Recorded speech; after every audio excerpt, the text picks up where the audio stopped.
Things that last 33 days. The sell-by date on a carton of juice. Antibiotics you got from your GP for that infection. The month of July if you're in bottom set maths. Or Wilfried Nancy's journey at Celtic. This man didn't get a job at Celtic Park, bro. He was on work experience. After a disastrous spell in Glasgow, the old firm side are already looking for a new manager. But is he truly the worst boss in football history? Or is there more going on at Celtic?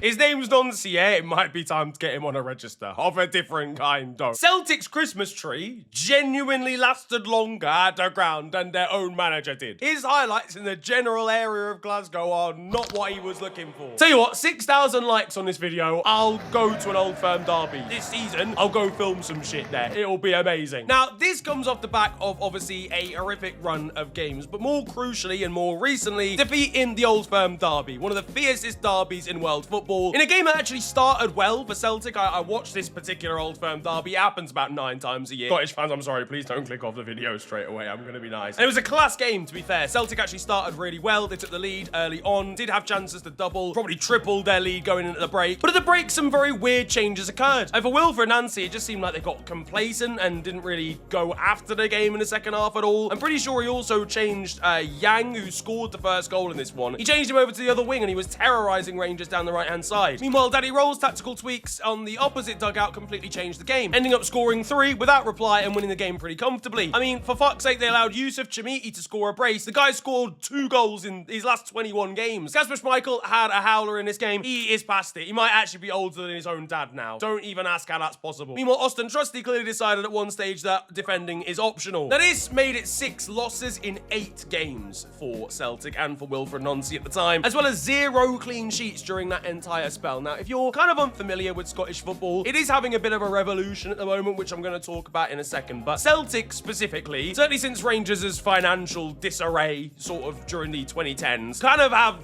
Scottish football in a headlock, all right? They kind of wrap things up every year. Scottish football hasn't had a side outside of the Old Firm duo win the top flight since Aberdeen, and they were managed by Sir Alex Ferguson at the time. So I'll let you imagine how long ago that was. So to lose 8 games in... No, that's the wrong way around. Although I'm sure Wilfried Nancy could manage it. To lose 6 games out of 8, with a few of them coming in the league or in the League Cup, is absolutely unheard of. Martin O'Neill beforehand, who'd been brought in as an interim, had won 7 of his 8 games in charge. In fact, Martin O'Neill's interim spell actually lasted longer than Wilfried Nancy's permanent spell. This man was in and then out, bro. He got outbeaten by Liz Truss's cabbage. That sounds crazy, actually, to be honest. To be honest, Martin O'Neill, bless him, is about 87 years of age. He probably can't even remember his last interim spell, and it was in November. He'll be turning back up at Celtic Park, wondering what the fucking hell's happening in the 4.5 weeks over Christmas. I just can't believe they put in this level of a bad performance against Rangers in front of royalty. Not that Celtic fans will care too much for that, but Stormzy was in attendance, for fuck's sake. Genuinely, the way Celtic are playing, I think he gets into this squad up front, and that's really saying a lot given his Soccer AM highlights. He was probably fuming, to be honest with you, when he realised he actually had to watch Celtic football establishment headquarters play in a football match given their recent form. What's wrong with you lot? After his ill-fated McDonald's brand deal of 2025, a lunchtime kickoff is far from a happy meal for Celtic supporters right now. At least Kieran Tierney was able to acknowledge how bad Celtic's second half performance had been. I know, like a fanny, I watch back the video and I go, oof, Jesus Christ. And this wasn't a surprise, this result, because Wilfried Nancy's been handing out wins to Scottish clubs left, right and centre. Celtic supporters probably get PTSD watching Stranger Things and realising Nancy actually shoots in that in comparison to what they have to deal with on a week-to-week basis. And the result ultimately would be the straw that broke the camel's back. Celtic announcing the news of his sacking and/or capturing just a matter of days later. We have caught and compromised to a permanent end Osama bin Laden. Paul Tisdale would also leave his position as head of footballing operations, which is also music to the ears of Celtic supporters. He was in charge of bringing what is in essence his mate to the club in this situation. And whilst it's something that went wrong, like in theory, there was maybe an element of this could work, or maybe an element of a decent CV, because he actually did a pretty good job in MLS. He's arguably been one of the best MLS coaches or managers over the last few years, and became the first black coach to win the MLS Cup in the tournament's history, and doing that on on a pretty low budget for the Columbus Crew. Meanwhile, Columbus Crew have only just announced his replacement 5 days before he himself got sacked from his next job. That doesn't even make sense. Maybe we need to have a conversation about the MLS, because whilst Scottish football isn't quite the same at the moment and Celtic's domination isn't quite as vast as it was, say, 10 years ago, to come into one of the comfiest jobs in European football and stink up the gaff in a month is pretty catastrophic. I mean, how was Russell Martin's hiring at Rangers not the most catastrophic managerial appointment that happened in Glasgow this season? There were supporters waiting outside the team bus to beat him up. Political and diplomatic incidents were about to occur, genuinely. And with both of those teams tripping up, mate, Falkirk fans, get excited, bro. You're going on a European tour next season, thanks to the Glasgow area's foolishness. As I mentioned, though, the Scottish Premiership at the moment, in legal terms, is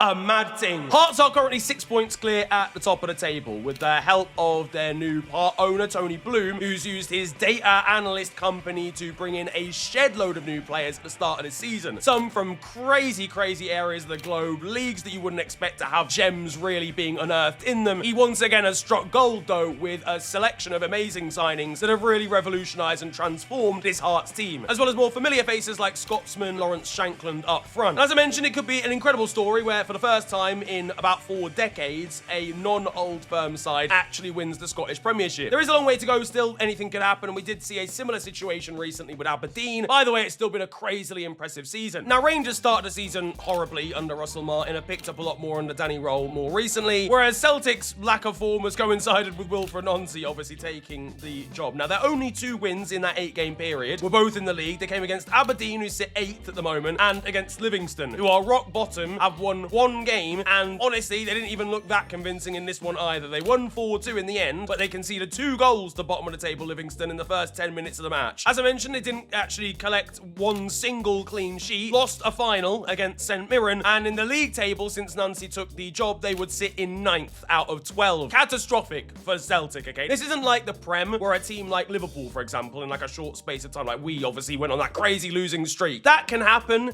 and does happen more frequently in the Prem. This Prem season, by the way, is absolutely insane still. But Celtic and Rangers have that level of domination historically, where they're just not going to go through a run of form like that. If Bayern tomorrow went and won 2 games in 8, all hell would break loose across the entirety of Germany. It's that sort of level. But things have gone obviously drastically wrong, and it's not just the results. I've talked a lot about the results and his record there, but it's still a relatively short sample size, you know, if I'm going to play devil's advocate. But I think the problem is a lot of the stuff that's actually gone along with it as well. It just didn't seem like he actually knew what was going on. They lost 3-1 to St Mirren. That is bad. That's a bad start. St Mirren currently sit 10th in the league. They've won the Scottish Cup itself 3 times, one of which was before World War II. The others were in the 50s and in the 80s, and they've never in their history won the Scottish Premier League, okay? So it's already a massive underdog story that St Mirren were able to win there. The way it happened was borderline humiliating, though, and then afterwards in a press conference, Wilfried Nancy, off the back of a really disappointing cup final, he's only just arrived, says this. We started well. After 1 minute, 2 minutes, we conceded the first goal. What do you mean you started well, then you conceded? You conceded in the 2nd minute of the game. What did you conduct well during the start? The kickoff. You can't concede after 70 seconds and then say, actually, but the first 69 seconds were great. This is how Wilfried thought his team were lining up in the first 75 seconds of the match. Yeah, look, a pretty disastrous opening there. Would you not agree, Wilfried? Well, I mean, lasting 60 seconds is usually well above average.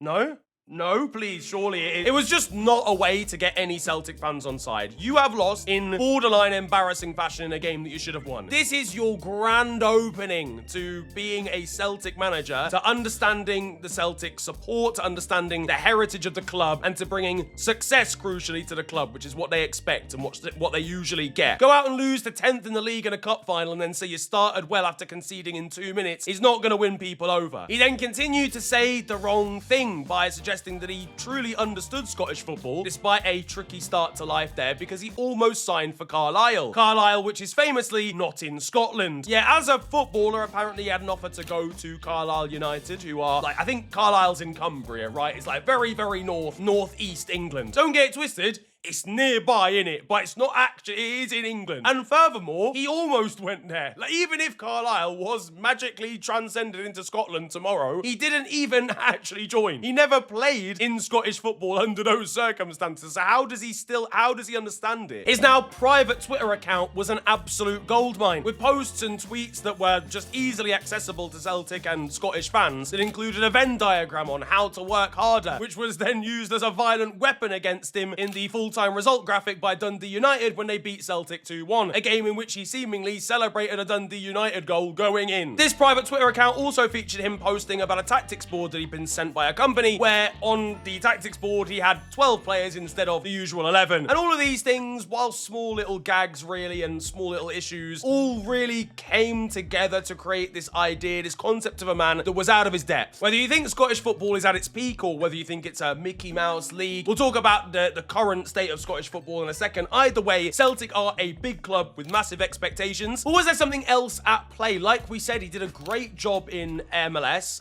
with the Columbus Crew, winning the MLS Cup, the first ever black coach to win that competition on a pretty small budget. MLS fans unilaterally really agreed that he was one of the best coaches in America at the time. And look at Celtic, this isn't the same level of or quality, ability level of a Celtic squad that we saw dominate Scottish football whilst Rangers weren't in the division. Kasper Schmeichel is past it at this point. Two of their main Japanese stars kind of want out at the moment. There's not a crazy amount of harmony there. Their best centre-back is out with an Achilles injury in Cameron Carter-Vickers. Austin Trusty, who was playing in the Old Firm derby, ironically, is not trustworthy really at the back. He's lower down the pecking order in terms of their defensive options. And honestly, this is a team pound for pound in terms of quality should probably be playing in the Conference League, / getting knocked out of the group stages of the Europa League right now. I don't mean that to be rude about Celtic. Celtic have had way better squads than they do right now. They're still good and they still probably should be top of the Scottish Premier League with the players that they have, but it's definitely not a side that's absolutely pummeling everybody every week. Celtic's transfers over the last 18 months have been nowhere near as good as they have been, and ultimately that means a failing, if we look at the whole picture, a failing of management because Wilfried Nancy still did a bad job, let's be real, a failure of recruitment and potentially being complacent, and of course, even more broader, the board. Now, I think we forget even this season started badly. Off the back of losing a cup final to Aberdeen at the end of last season, Celtic then went out of the Champions League to Kazakhstani side Kairat. Now, in fairness to Kairat, they've proved that they do deserve to be at the Champions League table with some alright performances against teams they should be getting absolutely pumped by. And they did a good job at nullifying Celtic, knocking them out on penalties. But either way, that was still pretty embarrassing for a club like Celtic. A public spat then between Brendan Rodgers and the board would ensue. He would resign at the start of the season, citing that a few of the signings that were made weren't actually signings that he wanted. The board then came out and absolutely battered him with a statement that ended in suggesting that the failures of Celtic in recent times were down to Brendan Rodgers, his ego, and desire to throw everybody under the bus. I'm paraphrasing this, by the way. And the overall structure of Celtic was not to be blamed. How is that going for you, my lad? Tensions have grown between the board and the fans over recent times, again due to a lack of ambition when it comes to signings, and also massive tensions between the board and the Ultras group, the Green Brigade, who are literally banned from Celtic Park at the moment due to a number of protests and clashes with police. Add that in with awful performances in Europe overall in comparison to what Celtic fans would hope for. I mean, last season in the Champions League actually wasn't that horrific. They did get a couple decent results, I think. But this season, catastrophe going out to a side from Kazakhstan, poor performances in cup competitions against Aberdeen and St Mirren, and also getting beaten pretty regularly in the Old Firm derby, combined with a lack of ambition in terms of recruitment and actual new signings. It's easy to see why fans think that the board have been completely complacent, allowed everybody else in Scotland to rise up towards them, and have actually just outright made the club and the squad considerably worse. And they would be right. I honestly think that the Celtic board have mismanaged this club catastrophically over the last 18 months, especially when it comes to recruitment. Complacency is the most dangerous thing in football. And I would understand why Celtic and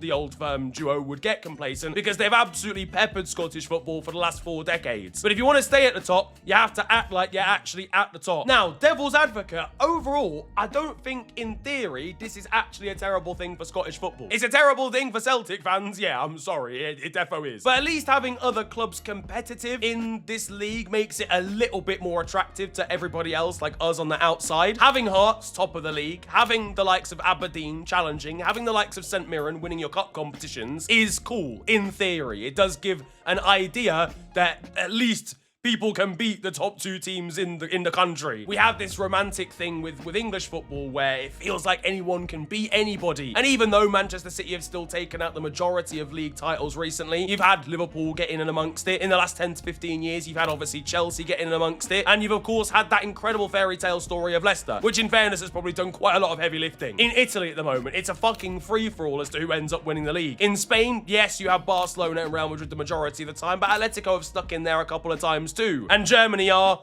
there as well. Yeah, no, they're cooked. But the problem for old firm sides, as I said, they've been caught napping, and I'm not gonna lie to you, whilst they have been incompetently run, it isn't totally, oh, this is gonna sound bad, it is largely their fault, but Scottish football does have also another overarching issue of just a lack of money. There just isn't good money in Scottish football at the moment. The TV rights deal is fucking atrocious, and it doesn't allow for the big clubs in Scotland to actually compete on the continental level. Like, you're not gonna see Celtic and Rangers do well in European competition because they don't actually have crazy amounts of money to go out and buy players that are good enough to play in Europe. Don't get it twisted, they have a lot more money than the rest of the teams in Scotland, and they should be pummeling them every week. There's no excuse for not winning the league. But there is a slightly broader problem when it comes to the big clubs then going on and doing stuff in Europe. And I do feel for them in that sense. They're kind of relying and holding out for selling another Matt O'Reilly for loads of money. That's partly due to greed from the board, but also a little bit of necessity because, again, things like the TV rights in the country just are not very good. At the very least, though, there's still great Scottish players at the moment. There's actually a pretty decent generation of Scottish footballers right now. The problem for Scottish football is they all fucking play outside of Scotland. The majority of them probably play in England, and a decent, actually, proportion of them play in Italy. Aaron Hickey was playing there for a while. Obviously, Scott McTominay, Lewis Ferguson plays out there, and Lennon Miller plays for Udinese now. So even the youngsters, even the guys that could just make Celtic and Rangers better through purely the youth academy, aren't actually there to play in Scotland either. So it's definitely a situation that's deeper than just Celtic and Rangers board are bad, but